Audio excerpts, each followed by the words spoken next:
शांताकारं भुजगशयनं पद्मनाभं सुरेशं विश्वाधारं गगनसदृशं मेघवर्णशुभांगं लक्ष्मीकान्तं कमलनयनं योगिविरध्यानगम्यं वंदे विष्णुं भवभयहरणं सर्वलोकैकनाथं। प्रिय मित्रों, कार्तिक महात्म्य कथा में कल हमने 21वां अध्याय किया था, जिसमें बताया गया था कि कार्तिक मास में तीर्थ, तप, व्रत, दान आदि करने से क्या फल प्राप्त होता है। आज 22वां अध्याय प्रारंभ हो रहा है, जिसमें भगवान विष्णुदास ब्राह्मण और राजा चोल को किस प्रकार अपना द्वारपाल बनाते हैं, यह कहानी आज प्रारंभ होगी। अथ द्वाविंशोऽध्यायः। गणा अवोचतुः कदाचित् विष्णुदासोऽथो कृत्वा नित्यविधिं द्विजः सपाकम् अकरोत्तावत् आहरत कोप्यलक्षितः। गणों ने कहा कि नियमों का पालन करता हुआ विष्णुदास किसी समय भोजन बना रहा था कि कोई छिपकर उसका बनाया हुआ भोजन चुरा ले गया। वह उस भोजन को वहां न देखकर भी सायंकाल की आराधना न होने तथा व्रत भंग के डर से उसने फिर से भोजन नहीं बनाया। दूसरे दिन फिर भोजन बनाकर विष्णु भगवान को भोग लगा ही रहा था कि तब तक फिर कोई उस तैयार भोग को चुरा करके ले गया। हे नृप, इस प्रकार लगातार 7 दिनों तक कोई उसका बनाया हुआ भोग चुराता रहा। तब विस्मित होकर वह अपने मन में विचार करने लगा, यह बड़ी विचित्र घटना है कि न जाने कौन मेरे इस पाक को नित्य प्रति चुरा ले जाता है। यह परम सन्यासियों का स्थान है, इसे नहीं छोड़ना चाहिए। यदि मैं फिर भोजन बनाकर भक्षण करता हूँ तो सायंकाल में देर हो जाएगी और इस प्रकार की पूजा कैसे छोड़ी जाएगी। भोग बनाकर तुरंत मुझे भोजन नहीं करना चाहिए, क्योंकि भगवान को अर्पण किए बिना वैष्णव लोग भोजन नहीं करते। 7 दिन निराहार बीते और मैं व्रत में तत्पर ही हूँ। आज भली भांति इस भोजन की रक्षा करता हूँ। यह सोचकर भोजन बनाकर उसी स्थान पर ओट में छिपकर बैठ गया। उसी समय पक्वान्न को चुराते हुए किसी एक चांडाल को देखा, जिसका शरीर भूख प्यास से दुर्बल हो रहा है। केवल शरीर में अस्थि पंजर शेष है। उस चांडाल को देखकर श्रेष्ठ ब्राह्मण का चित्त दया से दुखित हो गया। अन्न को ले जाते देखकर ठहरो ठहरो कहकर ब्राह्मण उसके पीछे दौड़ता हुआ कहने लगा, अरे क्या यह रूखा भोजन कैसे करोगे, घृत भी ले लो।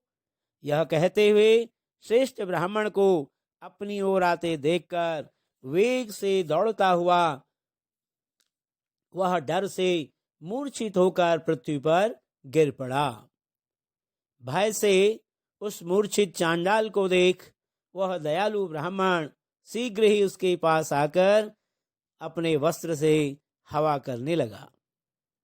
इतने ही में विष्णुदास ने शंख, चक्र, गदा, पद्म, पीतांबरधारी चतुर्भुजी रूप, अलसी के फूल के समान कांति वाले, छाती में कौस्तुभ माला से सुशोभित साक्षात श्री विष्णु भगवान को देखा। भगवान का दर्शन करके सात्विक भाव से युक्त वह श्रेष्ठ ब्राह्मण उनकी स्तुति तथा प्रणाम कुछ भी न कर सका। वहीं पर सब इंद्र आदि देवता गण भी उपस्थित हो गए और गंधर्व तथा अप्सराएं आकर प्रसन्न होकर नृत्य गीत आदि करने लगी। वह स्थान सैकड़ों विमानों से परिपूर्ण, सैकड़ों देवऋषियों से व्याप्त तथा गायन और गद्य के कल कल से गुंजित हो गया। तब विष्णु भगवान सात्विक व्रतधारी अपने भक्त विष्णुदास को छाती से लगा अपना रूप देकर अपने साथ वैकुंठ धाम को ले गए। उत्तम विमान पर चढ़कर विष्णु के निकट जाते हुए विष्णुदास को यज्ञ में दीक्षित राजा चोल ने देखा। वैकुंठ भवन में जाते हुए विष्णुदास को देखकर अपने गुरु मुद्गल को शीघ्रता से बुलाकर राजा चोल ने कहा, हे गुरुवर, जिसकी स्पर्धा से मैंने यज्ञ दान आदि किया है, वह विष्णुदास ब्राह्मण विष्णु का रूप धारण कर वैकुंठ में जा रहा है। मैंने यज्ञ में आपसे दीक्षा लेकर इस वैष्णव यज्ञ को विधि पूर्वक किया है। अग्नि में हवन तथा ब्राह्मणों को दान आदि से भी संतुष्ट किया है। क्या अब तक भी विष्णु भगवान हमारे ऊपर प्रसन्न नहीं हुए?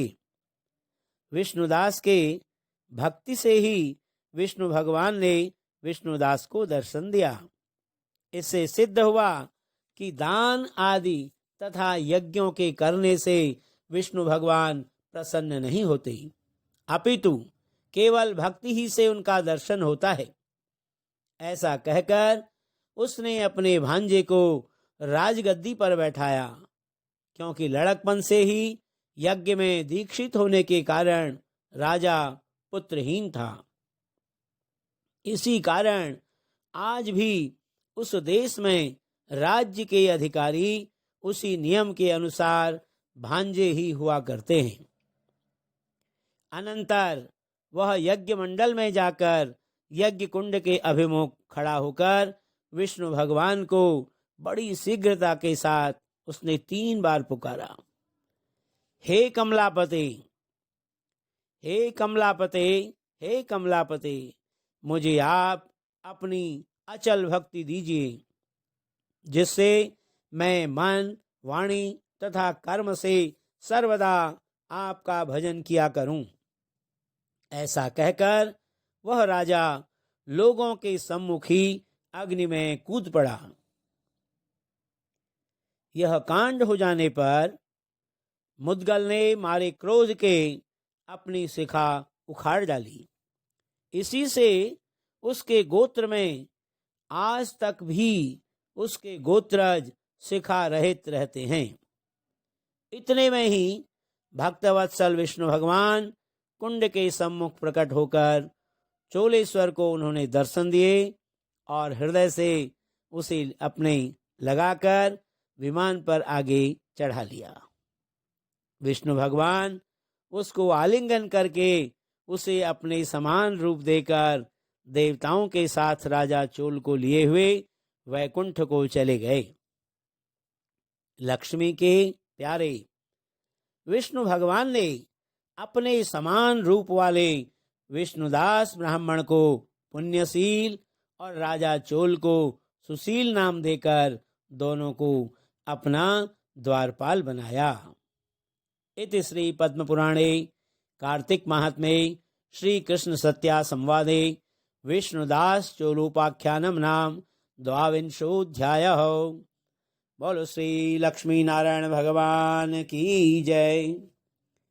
कस्तूरी तिलकं ललाटपटले वक्षस्थले कौस्तुभं नासाग्रे वरमौक्तिकं करतले वेणुकरे कङ्कणं सर्वांगे हरिचन्दनं सुललितं कंठे च मुक्तावलीं गोपस्त्री परिवेष्टितो विजयते गोपाल चूड़ामणि। मंगलम भगवान विष्णु मंगलम गरुड़ध्वजौ मंगलम पुंडरीकाक्षौ मंगलाय तनोहरि। बोलो श्री लक्ष्मी नारायण भगवान की जय।